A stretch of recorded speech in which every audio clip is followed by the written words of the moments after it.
So we're diving into this one yesterday, yeah? When you look back at it, do you see this here? Hey, Mia. Yeah. What do you see there? The face. Interesting, isn't it? What does this read as from the distance? It looks like God. It does look like God, doesn't it? Oh, God, hi! Yes? Yeah. Right, so, anyway, that's not the reason. What about this here?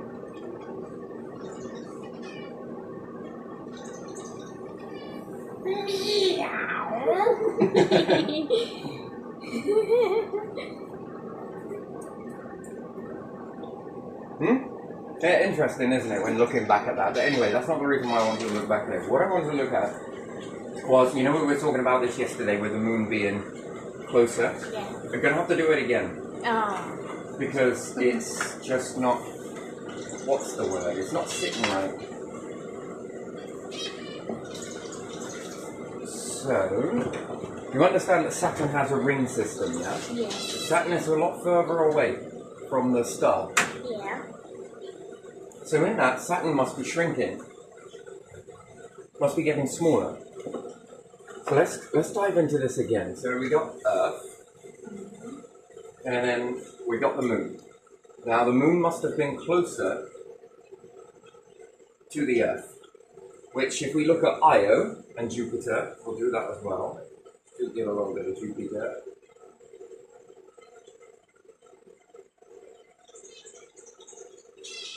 So we got Io, Europa, isn't it, Ganymede and Callisto.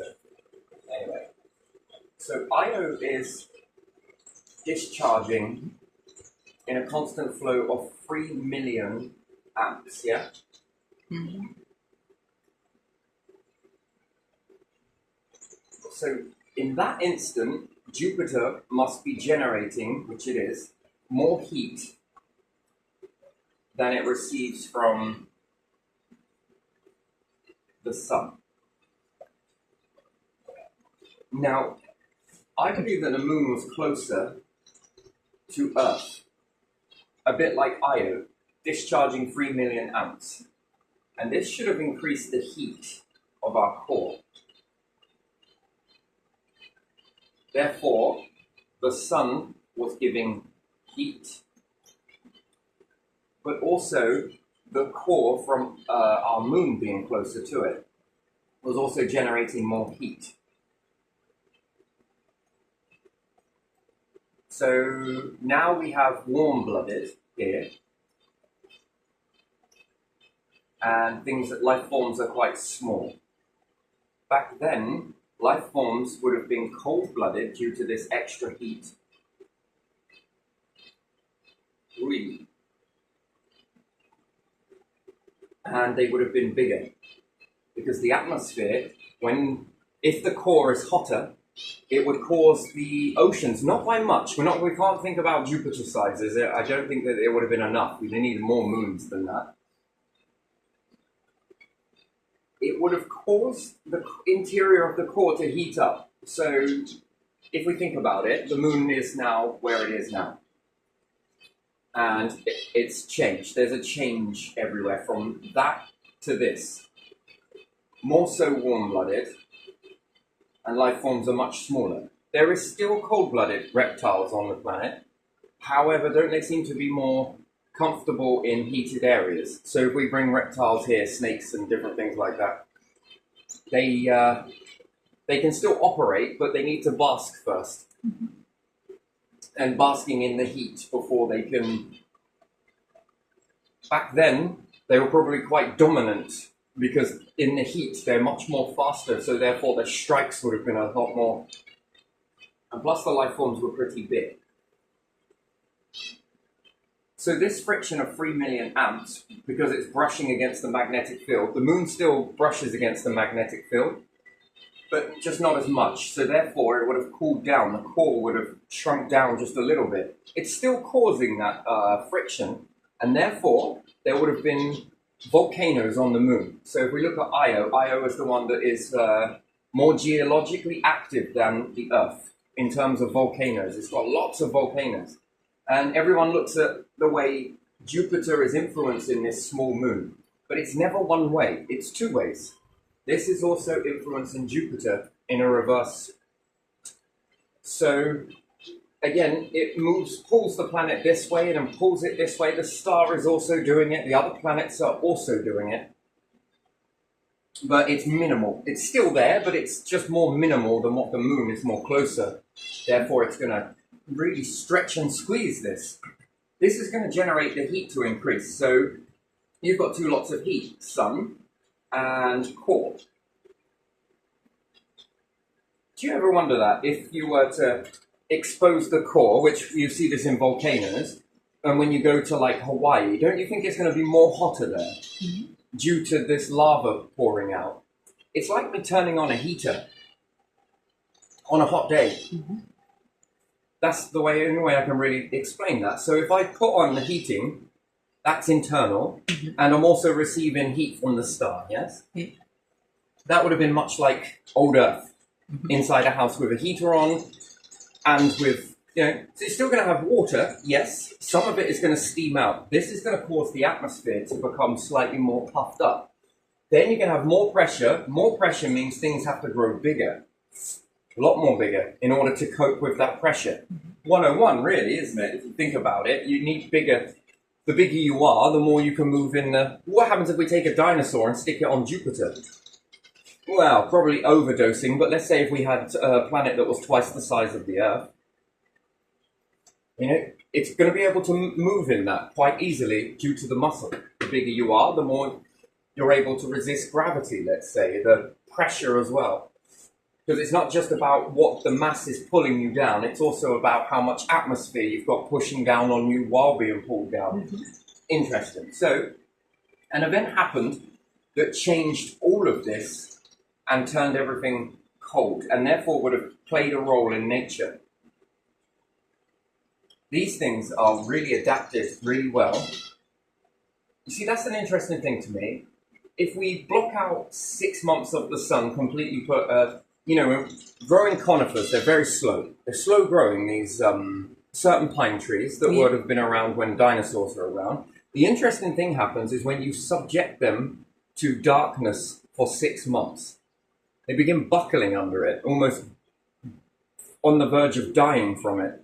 They can do it, but again, not that great. And these things, you would think the reverse would be if you gave these more light all year, or you give them warmth, more warmth. You would expect these to begin buckling under that and begin withering, but they don't. They stay open all year. That information that they have learnt, where has it come from?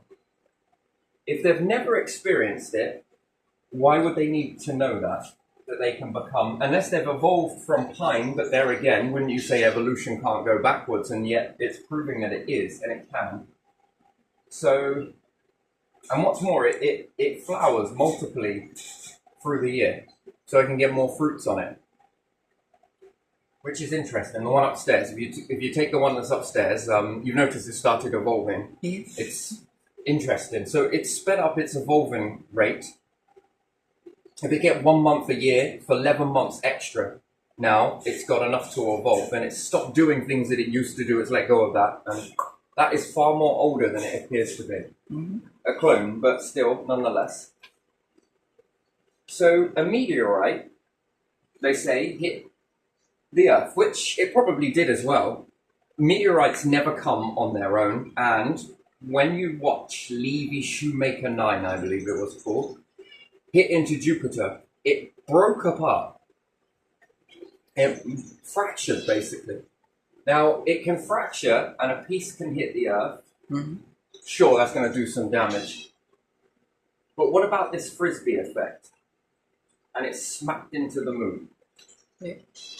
While hitting the moon, it's not enough to break it, but it is enough to push it away from the planet. So I think that the moon has had water on it, and I think it was much like Titan. I think it had an atmosphere as well. And again, everyone says that's impossible because it's too small. Titan is the spanner in the works. You have a small moon, and it has an atmosphere. So they can hold on to it. What would have caused it to lose an atmosphere? Well, big meteorite. This is the difference. This is where size matters. If you throw meteorites into Jupiter, it's going to smile and take it. If you throw a meteorite into is it Titan? Wait, I think that could be Neptune. It's Triton is at Neptune, isn't it? Titan is around Saturn, I believe. So this is what I'm on about. If you were to hit that with a meteorite, I think the first thing that's going to happen is it's going to be able to, it's not strong enough to hold the atmosphere. If you hit it hard enough, some of these pieces that come off of it, depends how it fractures, are going to maneuver the atmosphere with it. So I think that this is where your size matters. If you are small and you're hit with meteorites, you will lose your atmosphere quicker. So I'm going to say that this one has not been hit by one. Not yet. But if it was to be hit with one in the coming future, it will lose it. It will lose most of that. I think the moon got moved back. By doing so, it would have created debris that would have blocked out the sun temporarily. This would have been all the way around the planet. Then the core would have cooled down. This leads to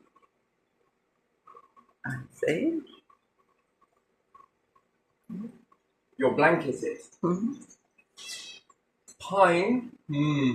Where does the life forms get their?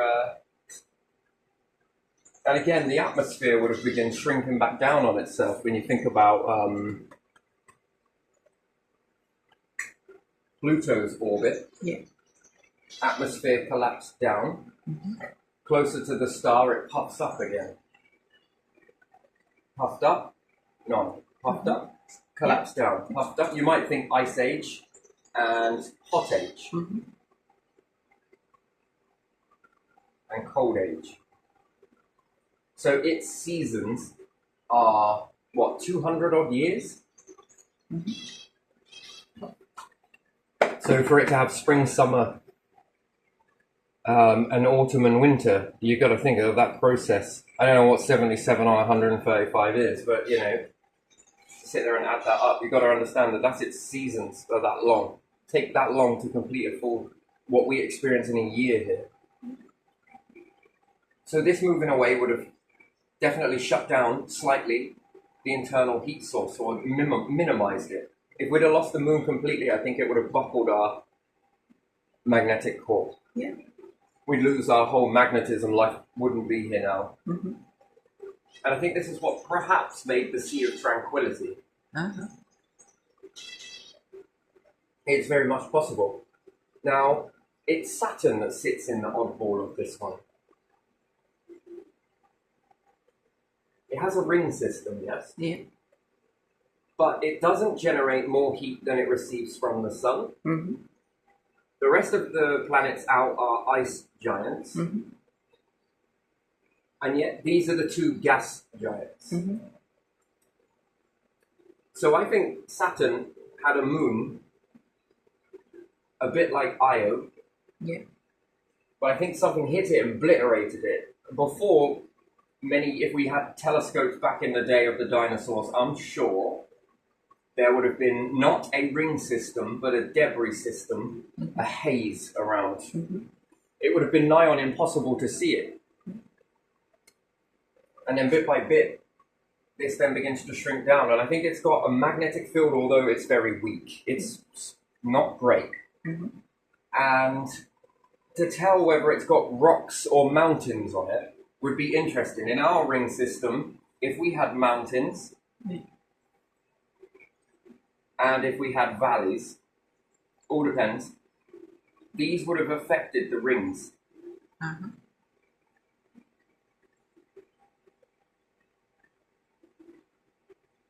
And bit by bit, these, after time, would have rained back down into the... So the ancients would have seen lots of strange things probably out in the sky. Lots of things. Well, if we're going back before the Ice Age, they would have seen lots of strange flashing in the sky, perhaps, and not really known what it was all about. I don't know, it depends when this happened.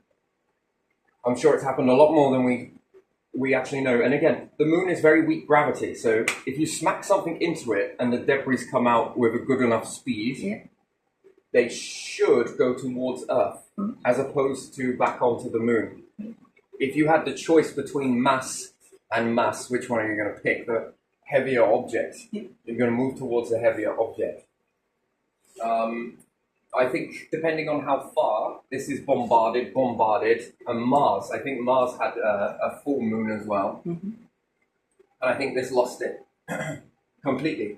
And now we've only got Phobos and Deimos, and the rest of its debris was pushed with such a force. I think it's a hell of a force that it's created the belt between Mars and Jupiter. So not always do they create rings. And some of these debris could have gone on out of the solar system as well, and some of them would have been captured by the ice giants, which would have formed incomplete ring arcs. You see the ring arcs? They say they don't know where they come from. I think it's from collision courses with moons. Moons take a lot of battering. I think it's Callisto, when you see that, how potted it is.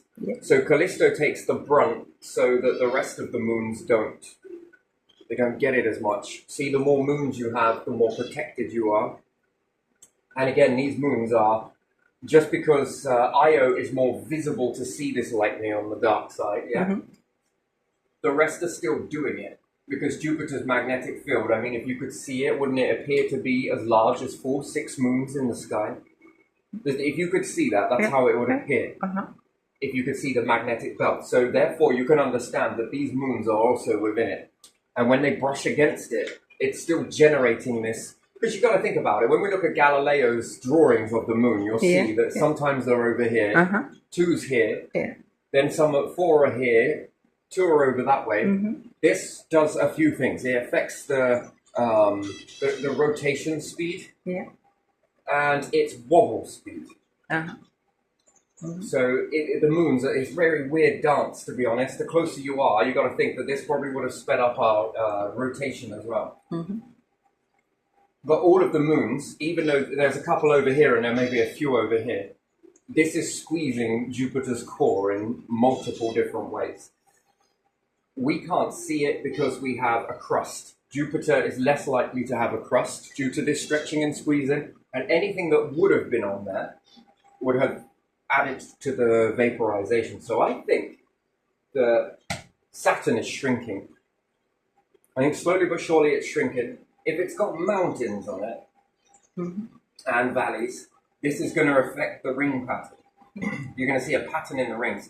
So I think Saturn, over time, if we could figure it out, I think that if you were to view it for long enough, I think you'll notice it's shrinking. And I think this is why the rings have lasted so long, because it always seems to be collapsing down on itself. Although this is a slow process because of how big it is, Earth is much smaller, it happened very quickly. And I think that when it reaches a point of no return, that's when you'll see it speed up. You'll see it starting to deflate, and then, depends on when humans are still around, if they've moved off into the solar system, this will probably reveal itself. More so, these gases are going to collapse down. And will it become an ice giant after that? That's another question. Which I think it will. I think it's heading towards being an ice giant. So, it can't take these rings back in, because I think that it is constantly moving away from the rings. Because it's collapsing down. And therefore, this will have to reorder the rings. So, if there are mountains on there, I think these are going to create patterns in the ring system. You should be able to follow it from both ends. And if there's a valley, it's going to also not affect the rings as much. It's interesting. We often don't look at mountains ranges. And they don't seem all that big. But if you think about it, the equator is very big. So, and again, Saturn is losing heat from the sun as well due to this. Because of the ring system. The equator is usually the hottest place on planets. So, technically, I could really draw the planets a bit more.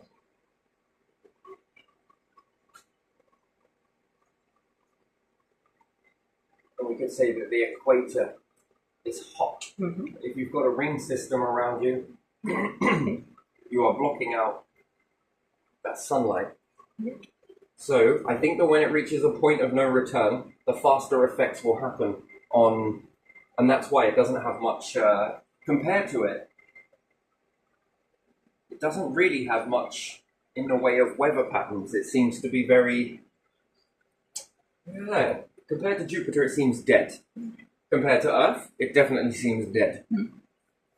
I think this is going to end up collapsing down and collapsing down and collapsing down, and then all of a sudden, it's going to be very quick. So this is going to change, and then other ring systems are going to shrink down with it. Mm-hmm. Yeah. But I think it's constantly moving away from the rings. Mm-hmm. And then it's moons. That's going to be interesting. What happens to the arrangement of the moons? You see, it's Saturn that's the oddball in this one. It's very odd. Yeah.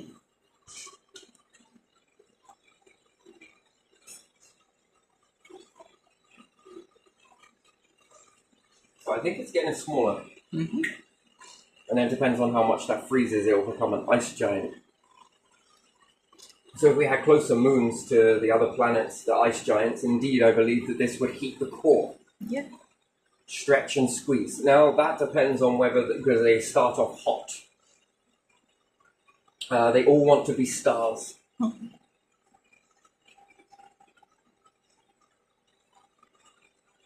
Very interesting. Very interesting. So the closer to the star you are, you more puffier atmospheres, but you would expect there to be more puffier atmospheres than further back. But I don't know. I think the sun is a small fraction of it. Again, if our core was to be extinguished overnight, Yeah. what do you think would happen? I have no idea. You know, it's got to be playing a role on Earth's heat. Yeah. That is, because you're born on it, it's so, didn't really notice it. Yeah. Take it for granted sort of thing. And then think, yes, that most of that energy is coming from the star. But how much more colder would it be if our core switched off based on our positioning from the star? Well, after all, we're not that far closer to it. And look at Mars. Mars is quite frigid. Yeah. Oh, does it reach up to 14 degrees? And you would say that it's not that much further away from the star than we are. So if you think about that, that's quite cold, but Mars doesn't have an internal heat source. Yeah. And it's pulling around 14 degrees. So 14 degrees, and then if we were to move it closer to where Earth is, yeah, I'm just not sure that's going to fluctuate that much. It's not going to be that much more. It would have to expand more in order to capture more heat. Venus, more closer to the sun. There again, its cloud deck is interesting. It traps in and it's carbon dioxide, so is Mars, but still.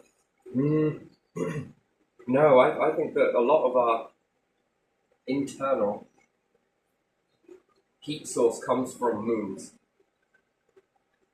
Once hot and you have a moon, it's squishing and squeezing that, so it keeps it hot. Yeah.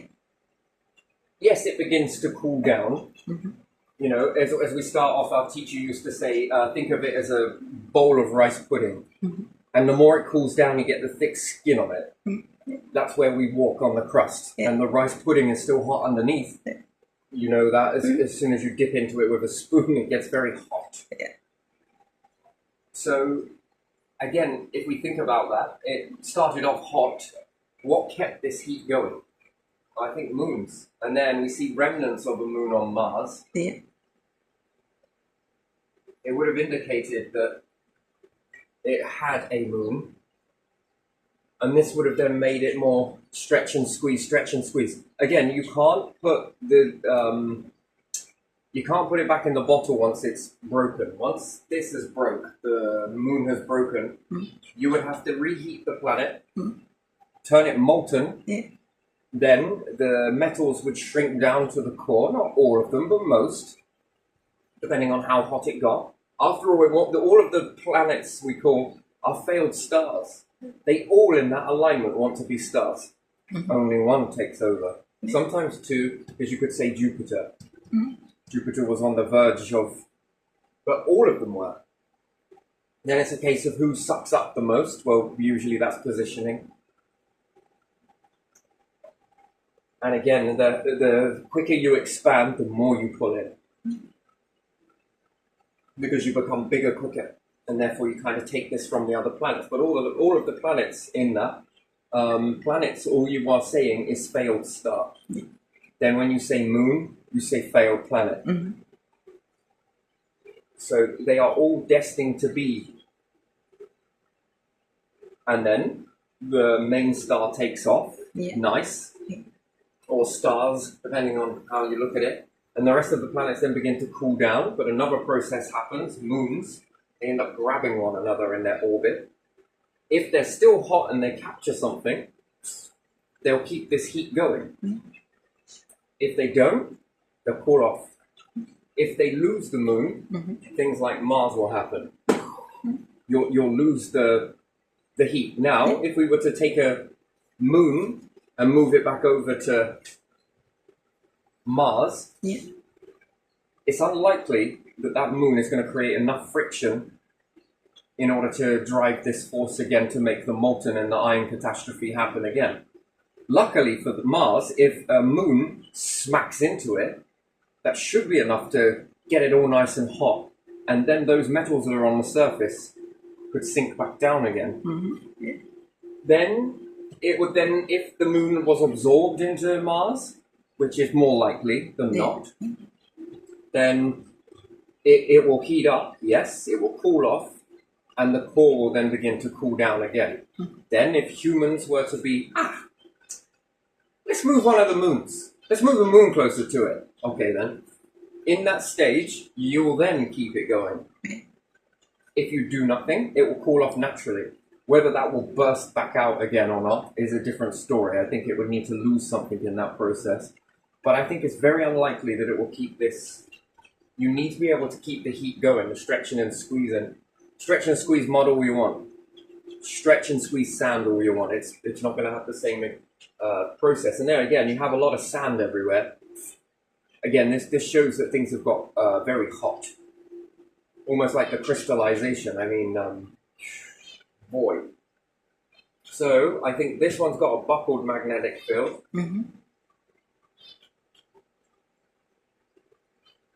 I think Mars has had a buckled magnetic field. Phobos and Deimos not enough to keep that internal heat source going. And what's more, Phobos and Deimos are moving Mars in a very weird way.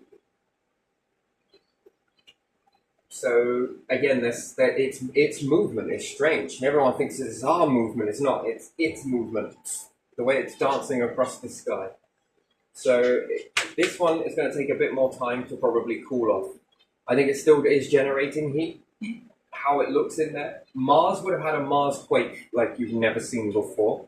This rupture, this shaking. Anything on there would have probably been, any life forms would have been killed. What would have happened to the water?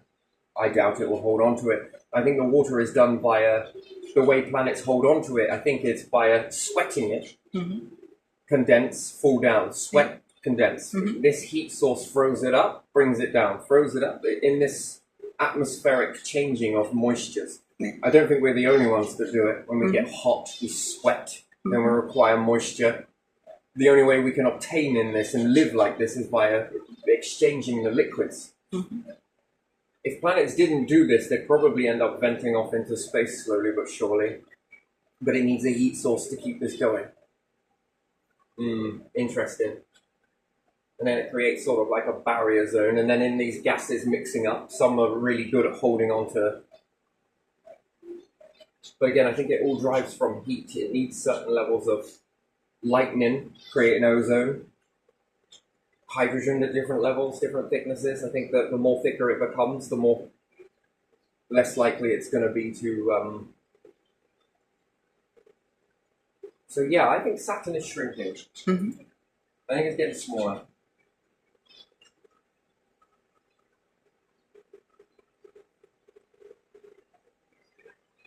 Now, whether its internal heat source has been blocked out, which is possible, I suppose, because the ring system has got a pattern to it. Mm. I mean, it could be a magnetic field, it could be, but I don't know. I don't know. I've always heard that things get trapped in the magnetic field, they get flinged. Yeah. Mm-hmm. And therefore it seems to be so much more different from the rest. Yeah. So no, I've been looking at Io and the moons at close proximity. These are Jupiter's 4 main moons, it's got many more. Yeah. And again, these are all playing a part of pulling it at different areas. And Earth went through something that was just very strange. Now, in the beginning, wouldn't it be a case of moon moving? It's possible, I suppose. I don't think it's all of the reason, but I think it would have exaggerated Mm-hmm. the...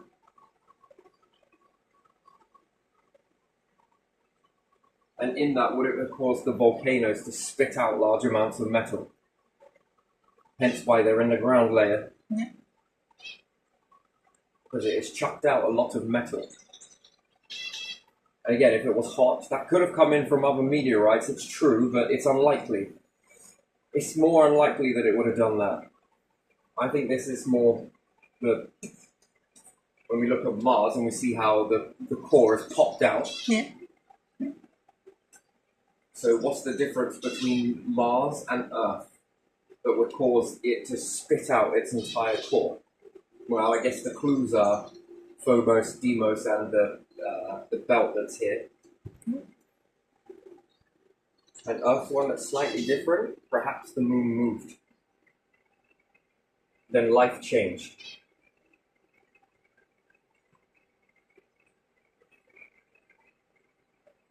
And then could the dinosaurs have started to quickly evolve to make feathers towards the end of that? It's possible. Woolly mammoth. You know, it would have took a little while to start cooling down. It's not an event that happens like, as soon as the moon moves, this is the event. No.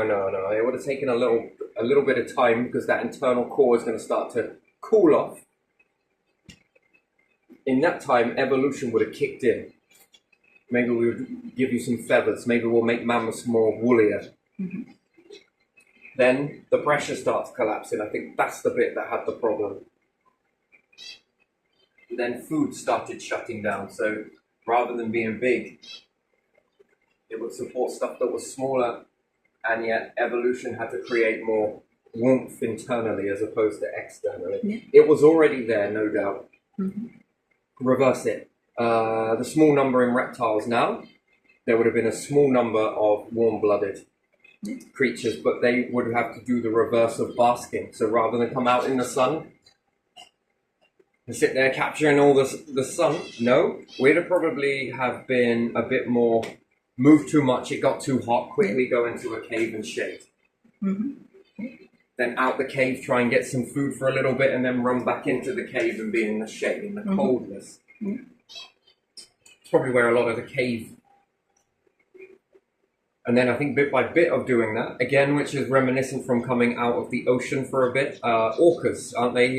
They travel out of the water and skim across the beaches, and so do dolphins. Yes, bit by bit, and tide rate rising and falling in that. If they keep that up, they'll end up becoming land creatures again, because bit by bit, they're learning things. That they're doing something that steps out of their usual behavior. Mm-hmm. And it seems to be like they're doing it for fun. So, and also orcas are doing this too. So, bit by bit, they're coming out, going in, coming out. This is evolution will start to learn something from that in them. Their strands will begin to start weaving, if you want. Mm-hmm. It can work with that. They're doing something that is unusual to what they usually do. So therefore, the body is experiencing something and it's able to read very quickly into these bursts. Oh, okay, this is the... there's something else here. Mm-hmm. If you just stayed in the ocean, you're not going to know it. But then you start to come out. Then bit by bit over time, if you can give it enough time, this will become weaved into the point where they will be able to be part in the water, part on the land. Very different time, but I can assure you, wouldn't want to be walking across the beach with them around. But yeah, so you can understand that. That's bit by bit. That's we'd have done this in the ocean, leaving the ocean. Every life form does this, and it's the same way as being in a cave. Mm-hmm. where you gotta keep cool. Yeah. Ooh. And it'll come out. So it would have probably been more early morning and late night. Yeah.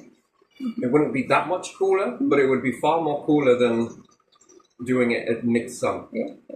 So this would have kept warm-blooded individuals more so in the ground. And then bit by bit doing this, little bit at a time, little bit at a time, little bit at a time. And now it's ironic that the reptiles are in the reverse of this. Yeah. They have to bask instead, warm up. When they reach a certain heat. Okay, right, now we can go, we can quickly go, we can go over here. Oh no, there's ice coming. I'm going to do a statue for a bit. And again, I have to wait until that all falls down, so they have to eat more. So humans running out and grabbing something. Let's take any life form like that would come out of, they would have been cave dwellers. Yeah. And then, how many of them would have been too scared when these changes happened to leave the cave? Then the Ice Age. Hello? Then we should be able to start getting more and more accurate records of humanity. Yeah. Would have took off. Yeah. Because the ice, warm-blooded, Yeah. Yeah. most things would have been unlocked from that. Reptiles and different things would probably have gone and clung to the ones that would have survived would have been in the more hotter regions, which would have been more warmer regions. Yeah. And this could be why they're more located in hotter areas than you see here. Yeah. Some have evolved here, don't get me wrong, but then we go back in time. Was there a volcano here? Well, the one in Scotland. How long has that been dormant for? Millions of billions of years. I don't know. Again, if the moon moves, something's going to happen. It's going to burp. Then metals are going to come out, quite rich metals. So again, you will have metal pockets, which would have been mined, which are probably being mined now. Some of it would have rusted away. It's a possibility. High possibility. You know how long it takes to rot away? I think this comes from our moon moving. And we do have seasons anyway, and I think this is partly due to the way the moon... So what happens if we shield ourselves in a load of dust? What happens if you took a load of sand, all the sand off the beaches? Seems dramatic, but let's say we were able to do it, which you could. It doesn't take that much to work it out. And you start flinging this dust around the planet, sand, all the way around the planet. What's it going to do to the sunlight? Dim it. Well, you're going to cool it down, aren't you? Yeah. It's going to hit that, then being that it's sand, it's glass. What happens when you shine a light on sand? It sparkles. Therefore, that's not sparkling technically. The light is refracting back off of it. And you're going to act as a barrier to block out this. You know, it's really weird. Everyone looks at space and thinks that there's nothing there. In between that empty nothingness. It's because you can't see it. If there is, if you were to see it, it would probably distort your vision. And you wouldn't go out into space. So the brain, by design, is blocked it out. You can't see it. So with you being unable to see that, which you can see it, you have been, those receptors that you've got that allow you to see things, yeah? Yes. Again, we've been talking about this. The empty space is visible, but not to you. Your visibility is in this ratio. Because you need to know. Gee me, if you make some decent enough glasses with decent enough, let's just say the lenses in this will allow you to see outside your ratio, yeah? Yeah. If you were to put on the glasses and whatnot, you could press a button and then it would tune into just this one, and it would tune into this one, and it would tune into that one. You would be able to see this empty space as no longer empty or full. And then you could probably get more of an understanding under it. But if you could see it, would you travel it? So it's better that it appears clear, empty. Because usually empty spaces for humans or animals or anything else is to inhabit empty spaces. You never notice that. The emptier something is, you inhabit it. Yeah, you move with energy. Empty house. Yeah. It just pisses people off. Yeah. Naturally, by design, you find an empty house irritating. Yeah. So then you want to inhabit it. Mm-hmm. So if space appears empty to you, what do you want to do? Fill it, inhabit it. But if it appeared full, would you try and inhabit it? No. So if the star seems full, what happens if you couldn't see stars? I don't know. Well, you would cook, Yeah. wouldn't you? Yeah. Every time I walk here, I burn. So you need to learn stars. So you need to be able to see them. Do you understand? Get too close to it. It's no good getting too close to something and start cooking, but you can't see it. I think I'm just going to stay here. Why? Because every time I move over there, I get hot. I start burning. So you need to see it. Mm-hmm. Yeah. And then being able to see this. Mm-hmm. Yeah. What can you work with what you can see? And what you can see is almost like a guiding path for you. Doesn't mean that anything else isn't there. Mm-hmm. Clearly it is. Yeah. But if everything appeared full, it would confuse you so much. You need to see what's important for you to see. Stars is at the moment. Yeah. Move on. Planets, you need to see it. Moons, you need to be able to see that. The empty space, if you could see that, would you ever see the other planets? Would you ever see the star? Well, no, because all of this noise that's going on. Because you're able to focus on this stuff that appears to be empty space, which is actually full. You would be paying so much attention to it that you would then look at that and visually think, it's not empty, it's full. I'm not going to try. Everything is by design. Everything is coded in you. And some things have been removed from you. I say coded, and then everyone's going to go into the simulation that we're going to take off a headset. Oh boy, if only if it was that simple. No, if there was a headset, there would be no point in this.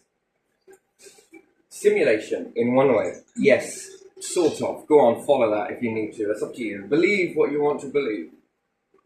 Reality is far more bizarre than you'll ever give it credit to be. Because a lot of what you do is already being done, yes. So I think that you're seeing this in this way and you're trying to imply a little bit too much into that. No, you have a need to know. Doesn't mean that it's not there. Mm-hmm. Shit me, you could be, this is, I'm going to blow your mind a little bit, maybe, perhaps. Not only can you not see certain things, you also can't feel it. So, let's put it another way. There could be multiple lives on this planet and you would never realize it. Because you can't see it, can't interact with it, can't communicate with it. Mm-hmm. Why? Because if you were to see it, you would be too focused on it. So yeah, again, space is empty and it appears it for a good reason. It's telling you, here's the next step. Here's where you go. Well, that's so empty, it's irritating me. Well, it should be rubbing you up the wrong way. And your populations are supposed to expand so much that you run out of space. This looks really full. Yeah, but up there is not full. You don't have to be a rocket scientist in order to know that. What are we going to do? Should we have a war? No. That's not it. Shall we fill up all of that emptiness? Now you're thinking.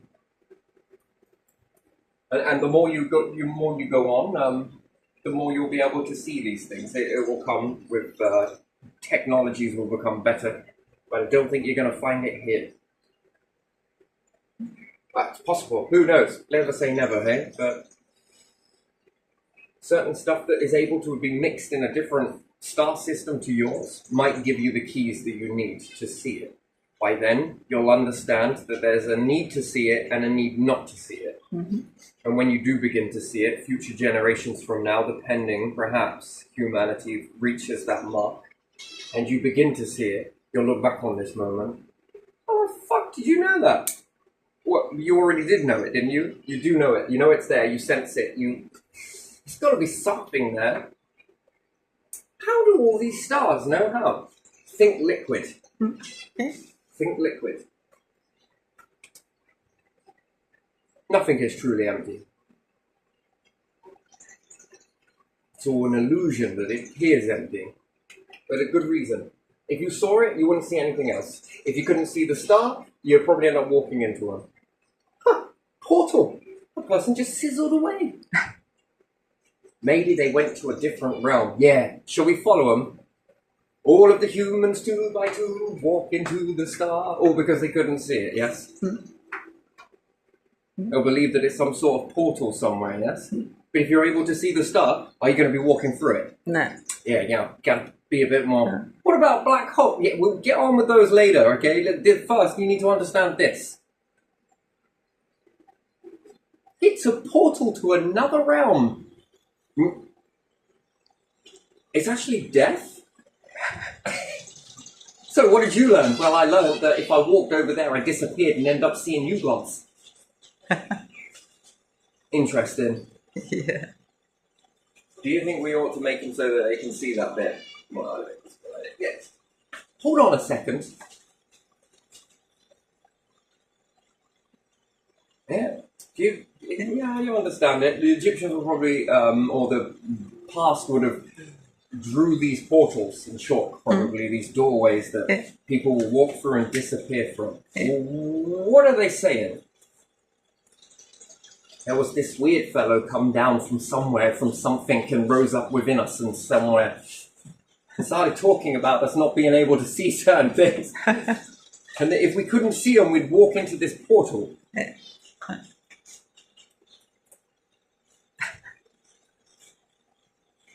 And everyone else today is like, did you know if you put these crystals in a certain alignment, you can walk through this fucking wall?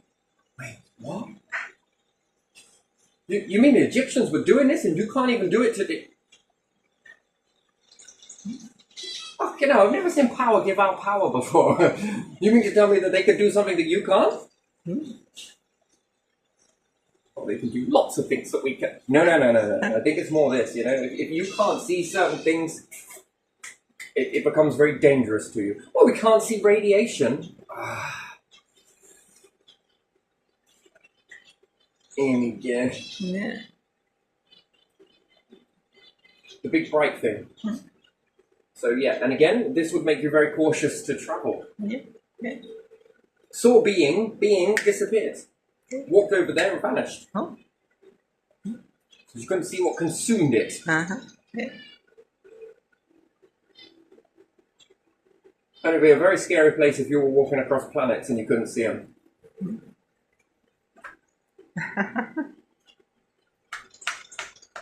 It appears to be the Black River. Hopefully it's not too deep.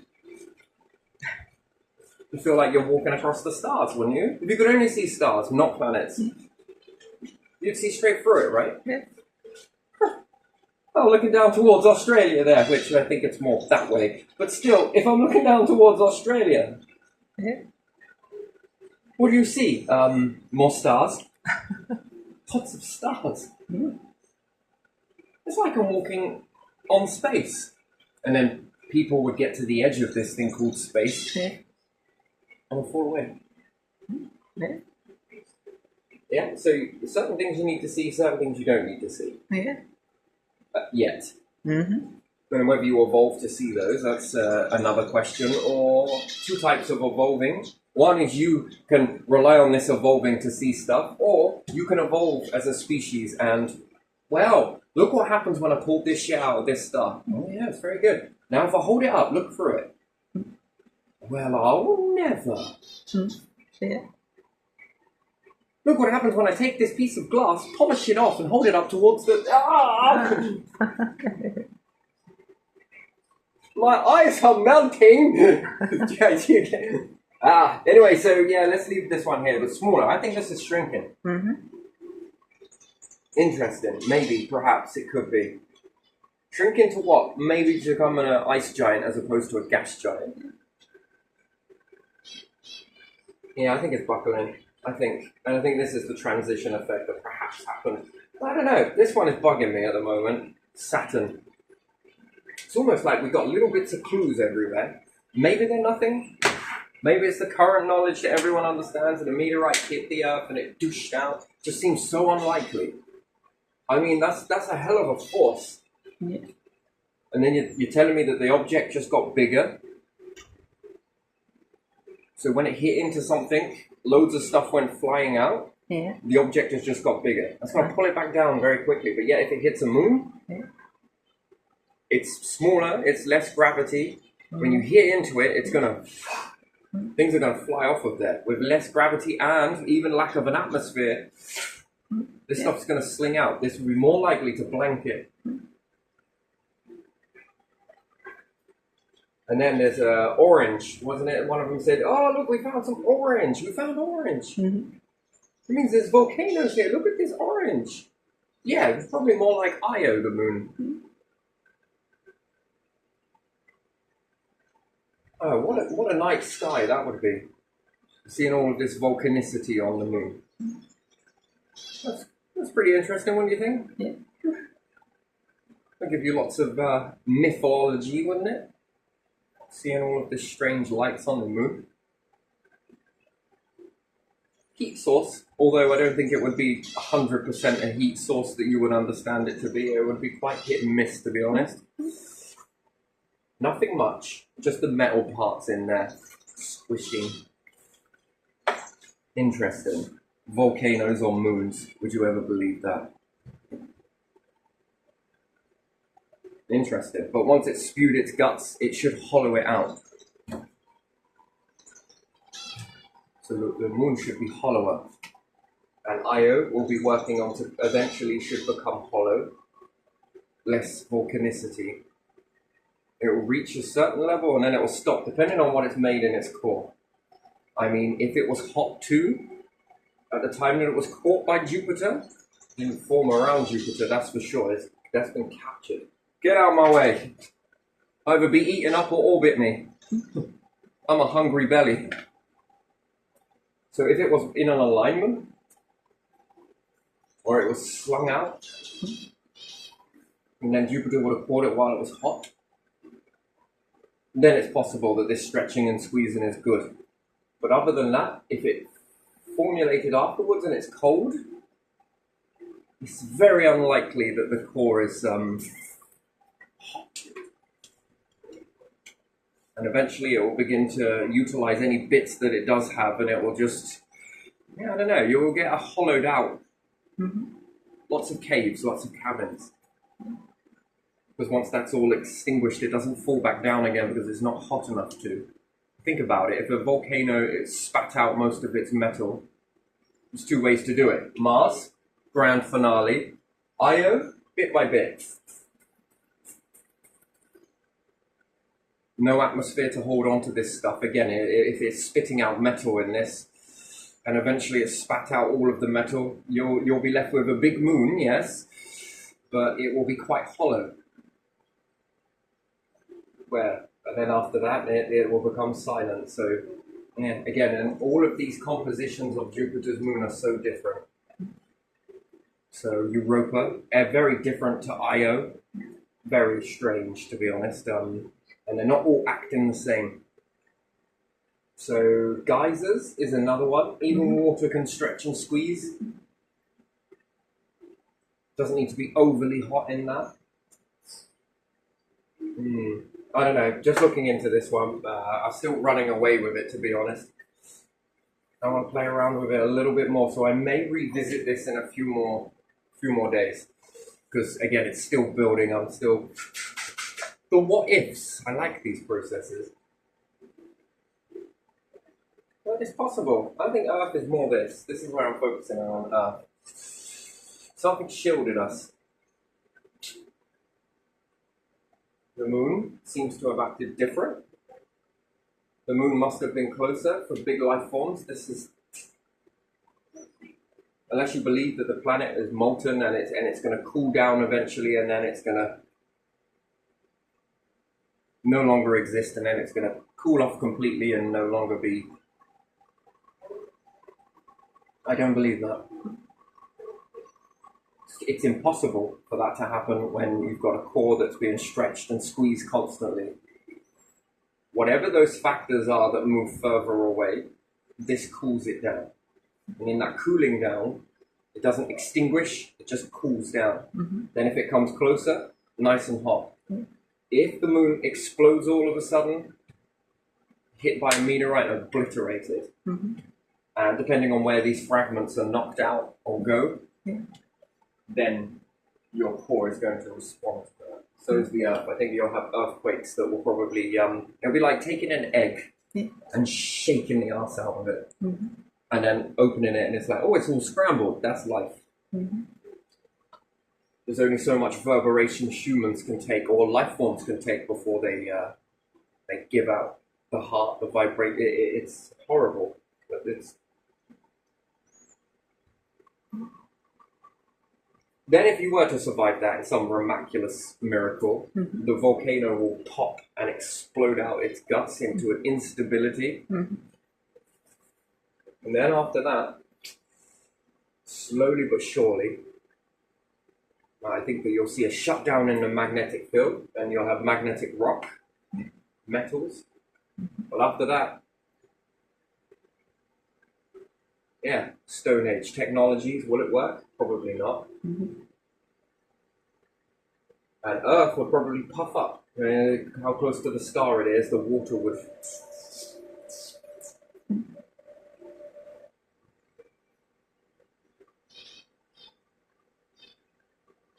Interesting, and depending on your layers of gases, because you've had different types of mixing compared to the other planets.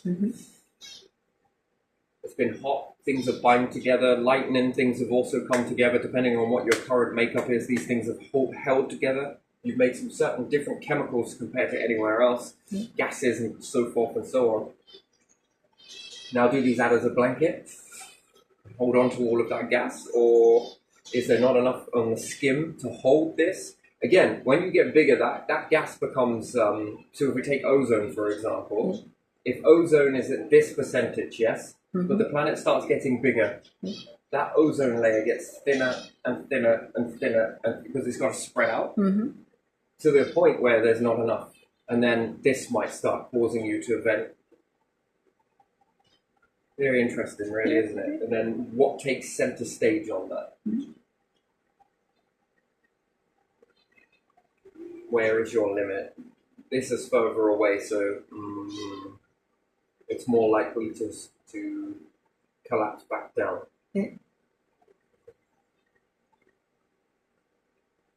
So yeah, I think we're in a mix of internal heat and external heat.